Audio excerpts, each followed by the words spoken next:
¿Por Ever qué wonder why Hollywood Hollywood reescribe la keeps historia? rewriting history? La mayor parte While del most cine war bélico films take toma massive libertades liberties con with la facts, historia. a handful Unos of directores directors risk their arriesgan sus careers to show carreras para war mostrarla exactly tal as it como fue. happened. Did you know one ¿Sabías que un filmmaker used cineasta usó actual metraje Nazi nazi footage that was real considered que too resultó disturbing for perturbador para newsreels? las noticias? Today we're counting Hoy down films contamos that películas que historians historiadores actually respetan. respect. Número Number 15. 15. La Torá. La Torá. La Torá, 1970. Hollywood suele tratar Pearl Harbor como un telón de fondo para el romance, pero esta coproducción estadounidense-japonesa sorprendió a los espectadores con su implacable compromiso con la realidad, dirigida simultáneamente por dos equipos, el estadounidense Richard Fleischer y el japonés Kinji Fukasaku. La película recreó el 7 de diciembre de 1941 con una precisión obsesiva. El equipo de producción construyó portaaviones japoneses a tamaño real y aviones de época. Lo que hace esta película no son solo sus efectos, es retrato equilibrado que muestra la despreparación de Estados Unidos y la estrategia japonesa, sin demonizar a ninguno. Las secuencias japonesas fueron censuradas en Estados Unidos por humanizar al enemigo. Al principio, los críticos lo tildaron de técnico, pero hoy historiadores militares lo ven como la película definitiva de Pearl Harbor, el hecho más impactante. La explosión del USS Arizona no fue un truco. En el rodaje, la tripulación activó una explosión real por error, dejando heridos a varios dobles. Este terrible accidente se convirtió en la escena más icónica de la película. El productor Elmo Williams, más tarde, admitió que capturamos un rayo en una botella. Esa explosión fue real. El miedo que ves en la pantalla es el presupuesto de $25 millones de la película. Casi llevó a 20th Century Fox a la bancarrota tras unos resultados de taquilla decepcionantes. Pero décadas después, la Academia Naval de Estados Unidos la sigue mostrando a los cadetes como la representación más fiel del ataque que llevó a Estados Unidos a la Segunda Guerra Mundial. El número 14, el día más largo de 1962. Antes de salvar al soldado Ryan, esta épica en blanco y negro llevó las pantallas del día D con un aire documental, parecido al de Compromiso con la Verdad. El productor Darrell F. Zanuck hipotecó su casa para financiar esta enorme producción de $10 millones, reuniendo a un elenco de 42 estrellas internacionales, entre ellas John Wayne, Sean Connery y Richard Burton. Pero los veteranos del día D, usados como asesores técnicos, fueron estrellas. Esta película se distingue por su apertura a varias perspectivas y por evitar sesgos culturales. Los alemanes hablan alemán y los franceses también hablan francés. Zanuck llevó directores de cada país para asegurar la exactitud cultural de cada historia. La obsesión de la producción por detalles roza la locura. Filmaron en las playas de Normandía, donde murieron miles. Usaron embarcaciones de la invasión. Las marcas de paracaidistas coincidían con los registros. Una escena recrea el bombardeo accidental de civiles. Muchas películas estadounidenses evitan mencionar a Eisenhower, quien dirigió la auténtica Operación Overlord. Él la vio 2 veces y la declaró. Es la única película del día D que él consideró exacta. El momento más inquietante llega cuando las tropas estadounidenses escalan Point du Hoc, una secuencia filmada con rangers reales que realizaron el ascenso el 6 de junio de 1944. Sin dobles, veteranos envejecidos recreando el día temible de sus vidas. El número 13, Das Boot, 1981. El director Wolfgang Petersen no hizo solo una película de submarinos, creó una pesadilla claustrofóbica que dejó a veteranos con ataques de pánico en salas.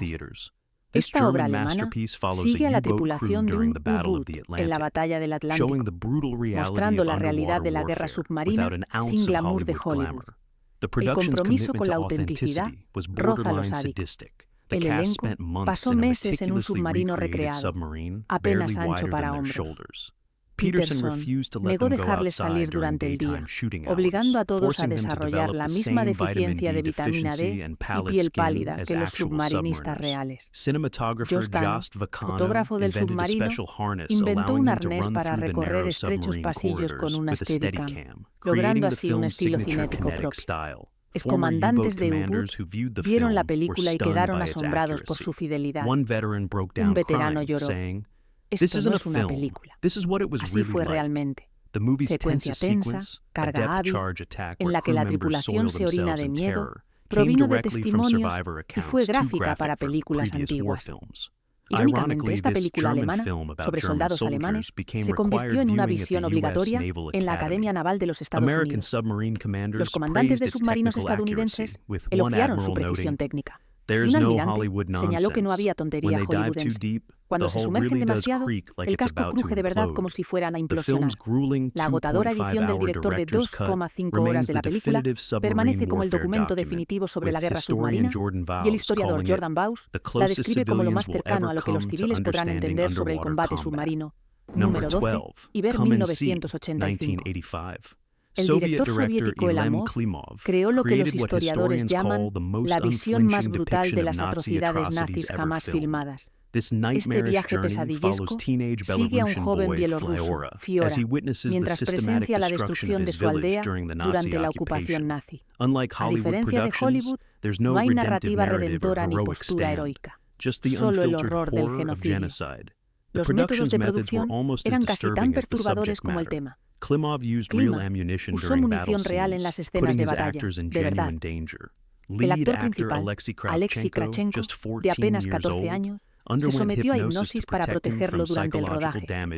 Sus expresiones traumadas no están actuando. El director disparó proyectiles reales por encima de la cabeza del chico para capturar un terror veraz. La secuencia más controvertida de la película muestra nazis incendiando aldeanos dentro de una iglesia. Una recreación de hechos reales documenta más de 600 pueblos bielorrusos cuando se proyectan imágenes históricas. Durante la preproducción, varios miembros del equipo abandonaron el rodaje, afirmando que el material era demasiado horroroso para recrearlo. Klimov insistió en consultar la autenticidad con supervivientes y rodar donde ocurrieron masacres. El historiador ruso del cine, Valery Fomin, señala que no hay detalle, desde uniformes de soldados hasta métodos de matanza. Es minuciosamente investigada. Los críticos occidentales, al principio, descartaron la película como propaganda soviética, hasta que archivos militares alemanes confirmaron la exactitud histórica. Aún hoy en día, hay escenas tan perturbadoras que varios países muestran versiones editadas. El historiador Anthony Beeber la llamó la única película de guerra que no debe verse como entretenimiento. Realmente, número 11, Caída 2004. Esta película alemana hizo lo imposible. Humanizó a Hitler sin excusarlo. El director Oliver Hirschbiegel recreó meticulosamente los últimos días del Führer en el búnker de Berlín, basándose en testimonios y en el testimonio de la secretaria de Hitler, Trell Junge. La cinta provocó polémica internacional al presentar a los líderes nazis no como villanos, sino como monstruos humanos. El actor Bruno Ganz pasó meses estudiando la salud en declive de Hitler, su acento austríaco y temblores realmente parecidos a los de Parkinson. Su actuación fue tan exacta que historiadores usan clips para mostrar gestos reales de Hitler. La producción reconstruyó el búnker del miedo según planos nazis hallados, con los mismos colores y la disposición de los muebles. La escena más controvertida de la película, el suicidio de Hitler, fue concebida tras entrevistar al último testigo que descubrió los cuerpos, incluso el método con cianuro, mientras Hitler se dispara con una pistola.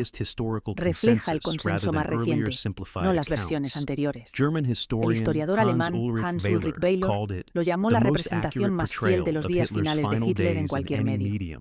La cinta desató un debate en Alemania. Algunos críticos dijeron que humanizar a Hitler era peligroso. Director Hirschbiegel defendió su enfoque, mostrando a Hitler como humano. Eso lo vuelve más aterrador. Los monstruos no nacen, se hacen. Pactos suicidas nazis y el asesinato de niños siguen siendo difíciles de ver. Downfall es lo que la reconocida historiadora del Holocausto, Deborah Lipstadt, llama una visión esencial para entender cómo los germanos comunes siguieron a Hitler hacia la locura. Número 10. Decca. 2017. Christopher Nolan reinventó el cine de guerra al despojarlo de todo, dejando solo la cruda experiencia de la supervivencia. A diferencia de las epopeyas bélicas más comunes, Dunkerque presenta poco diálogo, con contención y sin escenas de generales moviendo piezas en mapa. Este enfoque duro, en la experiencia inmediata, refleja relatos de veteranos sobre la evacuación de Dunkerque. El firme compromiso de Nolan con la precisión rozaba la obsesión. Utilizó barcos reales de la evacuación, el Moonstone, un yate de 43 pies, que también rescató a soldados en 1940. Escenas de combate aéreo muestran Spitfires reales, no CGI, con cámaras IMAX montadas en cabinas para capturar perspectivas de piloto. Incluso, la paleta cromática, desaturada, azul y gris, coincide con la fotografía de la playa de Dunkerque. Los veteranos de la evacuación quedaron asombrados por la precisión total de la película. Ken Sturdy, de 97 años, que sirvió como signal boy en Dunkerque, lloró tras la proyección. No solo mostró lo ocurrido, sino cómo se sintió. La película capta detalles, como la confusión sobre salidas y la práctica de quitarse botas antes de embarcar. El historiador de barcos de rescate, Joshua Levine, asesor técnico de la cinta, elogió la insistencia de Nolan en la precisión histórica, hasta en los detalles, el peso de las armas, el grosor de los uniformes de lana y cuánto tarda en vendar una herida sin suministros médicos modernos. Importan. La decisión más polémica de la cinta, mostrar soldados británicos negándose a ayudar a sus aliados franceses en botes de rescate, refleja una verdad histórica incómoda, a menudo sanitizada en narrativas aliadas. Stalingrado, 1993. Esta obra maestra alemana demuestra lo imposible. Muestra la guerra de invierno en el frente oriental con realismo. El director Joseph Wilma sigue a un pelotón en marcha hacia Rusia y ve su destrucción gradual en la batalla más mortífera de la guerra. A diferencia de Hollywood, Stalingrado muestra la guerra como una trituradora que devora a todos. El compromiso de la producción con el detalle histórico fue extremo, filmada con temperaturas bajo cero. Los actores llevaban uniformes alemanes auténticos, con sistemas de capas de la época, muy precisos. El vestuario incluso recreó el improvisado equipo invernal. Los soldados alemanes se amontonaron cuando Hitler dejó de proveer equipo frío. Las escenas médicas muestran técnicas de cirugía de campo basadas en manuales médicos. La escena más impactante de la película muestra a soldados alemanes matando civiles rusos, crimen de guerra que se omite en las imágenes occidentales de las tropas alemanas. Historiador Robert Satino dijo: podría ser película que retrata con precisión a los soldados de Wehrmacht, no solo SS, participaron en atrocidades. La película muestra a soldados alemanes ejecutados por intento de deserción, un hecho documentado en archivos militares, pero poco visto. Lo que hace revolucionario a Stalingrado es su retrato equilibrado de fuerzas rusas. Las películas de la Guerra Fría mostraban a los soviéticos como hordas. La película revela su táctica y entrenamiento en la guerra invernal. Los historiadores elogian especialmente las tácticas antitanque soviéticas y el combate urbano. El crítico ruso Mikhail Trofimenkov lo llamó la primera película occidental que muestra el frente oriental sin distorsiones propagandísticas. La lista de Schindler, de 1993, ocupa el octavo lugar. Spielberg dejó de lado su sentimentalismo habitual para ofrecer lo que los historiadores del Holocausto consideran la representación más fiel para el gran público de la solución final, rodada en blanco y negro contundente en locaciones reales. En Cracovia, la película recrea la liquidación del gueto judío y las operaciones en el campo de concentración de Plaszow, con precisión documental. La atención a los detalles históricos fue sin precedentes. Se utilizó el edificio real de la fábrica de Oskar Schindler. La escena en que Amon Goth dispara a presos desde su balcón provino de testimonios de sobrevivientes y de registros del juicio por crímenes de guerra.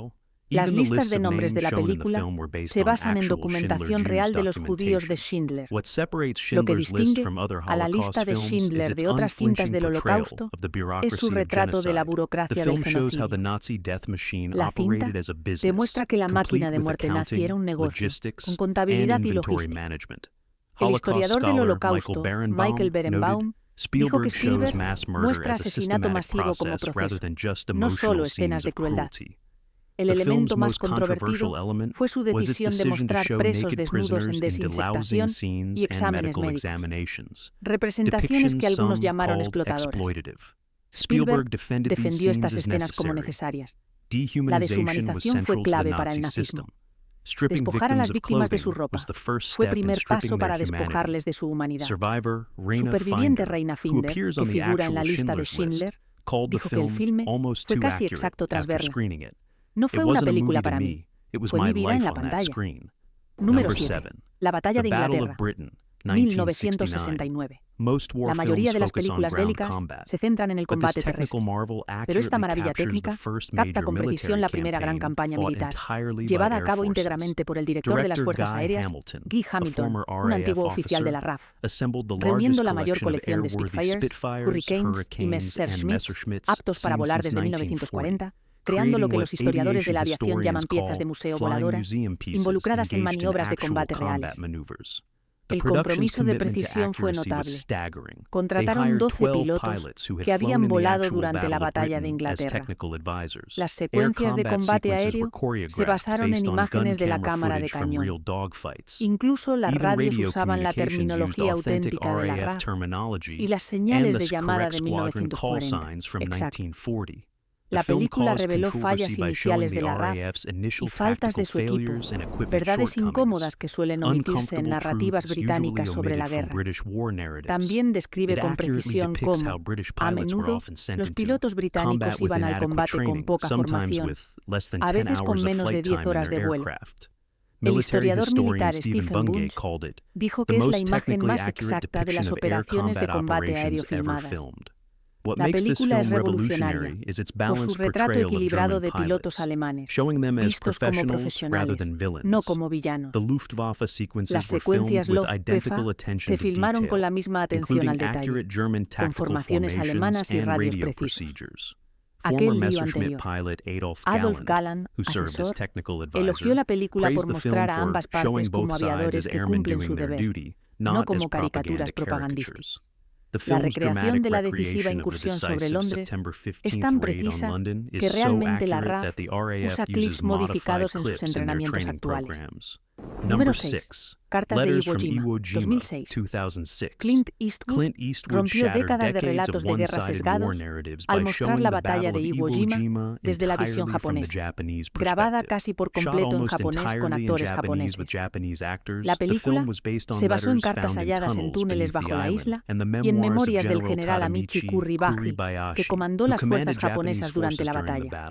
El compromiso de la producción con la autenticidad histórica fue inédito en una película estadounidense sobre fuerzas japonesas. El historiador militar Nicholas Evans señaló que películas previas mostraban a soldados japoneses como autómatas.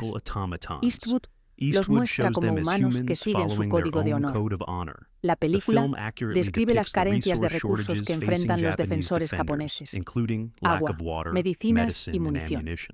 Lo que la hace revolucionaria es su retrato muy claro de la cultura militar japonesa. Presenta el suicidio ritual seppuku sin juicios occidentales y explica su contexto. Muestra claramente cómo los soldados japoneses debían luchar hasta la muerte. Esa política está documentada en los manuales del ejército imperial japonés. El historiador militar Robert Burl elogió la comprensión de tácticas defensivas japonesas, incluyendo túneles y artillería. La película provocó controversia en Estados Unidos y Japón. Varios veteranos americanos criticaron la humanización del enemigo, mientras que los nacionalistas japoneses se opusieron a mostrar a soldados imperiales con dudas sobre su misión. El historiador Tsushi Hasagawa lo llamó la primera película gringa en mostrar con precisión la relación entre los soldados japoneses y su liderazgo militar. Incluso, la paleta desaturada de la película coincide con fotos de combate en Iwo Jima, donde la ceniza volcánica forjó un paisaje gris. Número 5. Anthropoid, 2016. Este thriller muy tenso retrata una de las operaciones de resistencia más audaces de la Segunda Guerra Mundial: el asesinato de Reinhard Heydrich, arquitecto del Holocausto y carnicero de Praga. A diferencia de las versiones de resistencia de Hollywood, una producción britano-checa muestra la operación Anthropoid sin glamour y basada enteramente en archivos desclasificados de la SEAL. El director de archivos militares, Sean Ellis, filmó en Praga lugares reales donde ocurrieron los hechos, incluida la iglesia de San Cirilo y San Metodio, donde los asesinos hicieron su último combate. La producción recreó Praga de 1942 bajo la ocupación nazi, con modelos de vehículos y puestos de control alemanes. Incluso las armas usadas, como las Sten modificadas, que se atascaron ya durante el atentado, eran réplicas exactas de las descritas en informes. El aspecto más controvertido de la película es su retrato directo de las represalias nazis. Tras la muerte de Heydrich, Hitler ordenó la destrucción total de Lille. La película muestra esta atrocidad. Ejecutan a todos los hombres y deportan a mujeres a campos de concentración. Hechos a menudo se omiten en narrativas de resistencia centradas en el heroísmo. El historiador Callum MacDonald la llamó la primera película en equilibrar el triunfo de la resistencia, también con los costos civiles. Lo que hace que Anthropo sea revolucionario es su retrato del trauma psicológico. A diferencia de los luchadores de la resistencia, glamorizados por Hollywood, los verdaderos asesinos, Joseph Gabchik y Jan Kubish, padecieron ansiedad extrema y una duda profunda. La película muestra sus ataques de pánico y sus crisis emocionales, detalles confirmados por informes de los manejadores de la SOE. El historiador checo Vic Kinkel elogia el realismo psicológico de la película, señalando que los combatientes de la resistencia no eran superhéroes, sino hombres comunes bajo presión extraordinaria. Número 4. La delgada línea roja, 1998. Mientras la mayoría de las películas sobre la Guerra del Pacífico se concentran en izar la bandera y momentos heroicos, Terrence Malick creó la versión más exacta de la psicología de la jungla filmada jamás. Basada en la novela semi-autobiográfica de James Jones, la película sigue a la compañía SEA durante la campaña de Guadalcanal, con un tono documental similar a Atención a las realidades mundanas del combate. A diferencia de las típicas películas de guerra, con líneas de batalla claras y objetivos definidos, la delgada línea roja muestra el combate como caótico y confuso. Los soldados a menudo no ven cuando contradicen órdenes enemigas.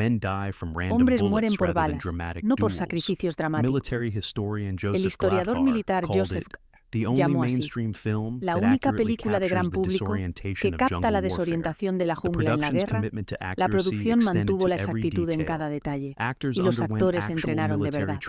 Bajo el mando del marine retirado Dale Dee, aprendieron protocolos de radio y manejo de armas para la época, e incluso envolver las botas para prevenir la gangrena de la jungla, una condición que dejó incapacitados a más tropas estadounidenses que balas japonesas. La película muestra a soldados con malaria, agotamiento por calor y colapsos psicológicos, documentados como principales problemas médicos de Guadalcanal. Lo que hace revolucionaria la película es su retrato de las fuerzas japonesas. A diferencia de las películas del Pacífico anteriores, que mostraban a los soldados japoneses como fanáticos sin rostro, la delgada línea roja los presenta sufriendo el mismo hambre, miedo y confusión que los estadounidenses. La escena de la rendición, en la que hambrientos soldados japoneses se acercan a las líneas estadounidenses, se basó en incidentes reales documentados en archivos del Cuerpo de Marines. El historiador Richard B. Frank la llamó la primera película estadounidense en mostrar a las tropas japonesas como seres humanos, y no como caricaturas propagandísticas. En tercer lugar, La tumba de las luciérnagas, 1988. Esta obra maestra animada ofrece lo que los historiadores consideran la representación más precisa del sufrimiento civil japonés durante la Segunda Guerra Mundial. El director Isao Takahata basó esta devastadora película en la novela semi-autobiográfica de Akiyuki Nosaka sobre dos niños huérfanos que luchan por sobrevivir después de que el bombardeo incendiario estadounidense destruye su ciudad.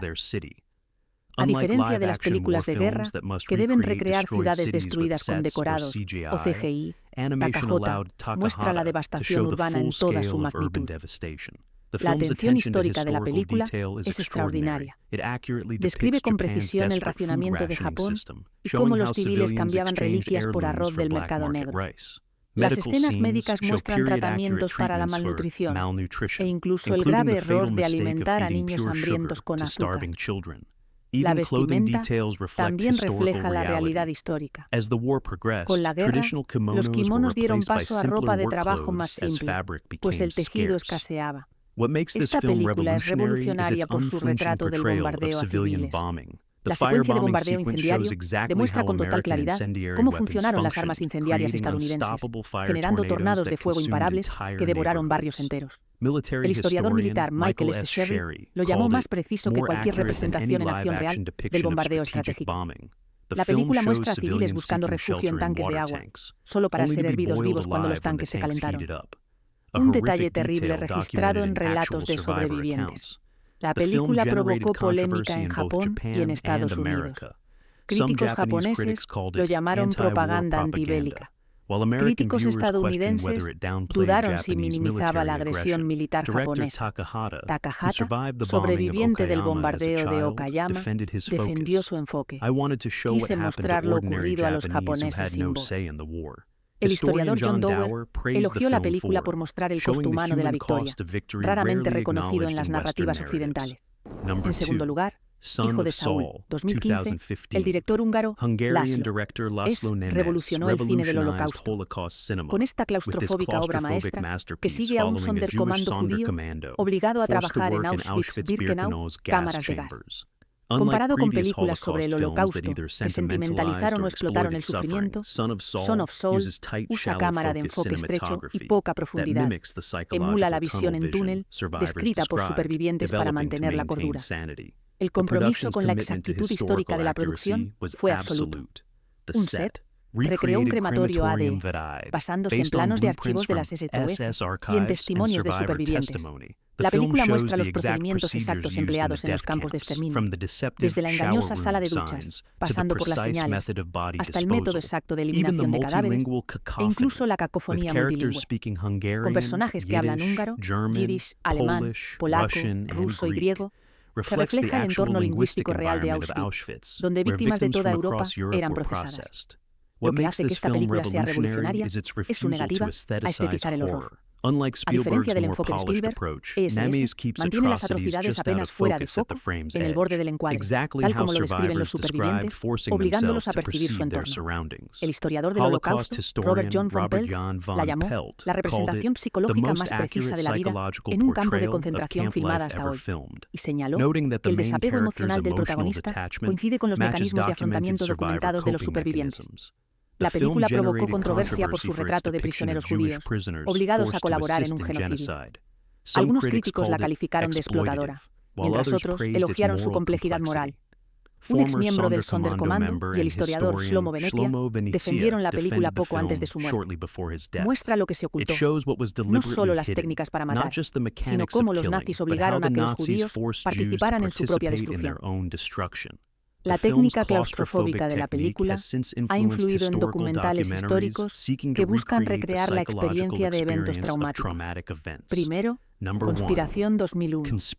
Esta película de HBO podría ser la más aterradora de la Segunda Guerra Mundial, y no hay una sola escena de batalla. Director Frank Pearson recreó Conferencia ZI, la reunión de 85 minutos, donde nazis planearon con calma el asesinato de 11 millones de judíos durante el almuerzo y coñac. Contrario a las películas del Holocausto, que se centran en las víctimas, la conspiración expone a los perpetradores en un entorno mundano y burocrático. La precisión histórica de Scripps es sin precedentes. La mayor parte de las líneas de diálogo provienen de actas halladas tras la guerra y se apoyan en testimonios en Nuremberg. La cinta muestra que los nazis forjaron su lenguaje velado para el genocidio, cambiando palabras como matar por evacuación y trato especial. Historiador Peter Long lo llamó muy inquietante y preciso al mostrar que los burócratas comunes normalizaron el asesinato en masa. Lo que hace revolucionaria esta película es su retrato del mal como burocracia, no drama. La interpretación de Kenneth Branagh como Reinhard Heydrich muestra a un hombre centrado en la eficiencia, no en la ideología.